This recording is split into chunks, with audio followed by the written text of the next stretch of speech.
ভুল বলুক, আমি চাই ওরা ভুল বলুক।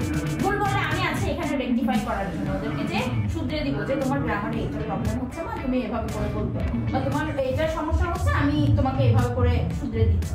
ওদেরকে বলবেন যে মিসের সাথে কমিউনিকেট করতে বাংলা যাতে একদম ইউজ না করে, লিখতে দিবেন, বেশি বেশি ডিকটেশন প্র্যাকটিস করাবেন, বাচ্চাদের লিসেনিংটাও ভালো হবে, রিডিংটাও ভালো হবে। যে ওয়ার্ডগুলো লিখতে পারছি হ্যাঁ হ্যাঁ, একটু যদি হোয়াটসঅ্যাপে আমাদেরকে পুরো ভাষা বলে না যে হ্যাঁ আমাকে এটা মিস পড়া দিয়েছে, আমি জিজ্ঞেস করেছি তোমাদের কোনো হোমওয়ার্ক দিয়েছে, কিন্তু কিন্তু বলেনি। অরুণিতা ভালো একটু চুপচাপ থাকে, একটু কথা বলতে বলতে ভার্বালি ইন্টারেস্ট ফিল করে। হ্যাঁ, এটা তো আমি অবশ্যই খেয়াল রাখি। আমি ইভেন ওদেরকে এমনও বলি যে তোমরা যদি আসো, দেখা যায় প্রেজেন্ট থাকো, মিস তোমাদের জন্য একটা গিফট রাখবো।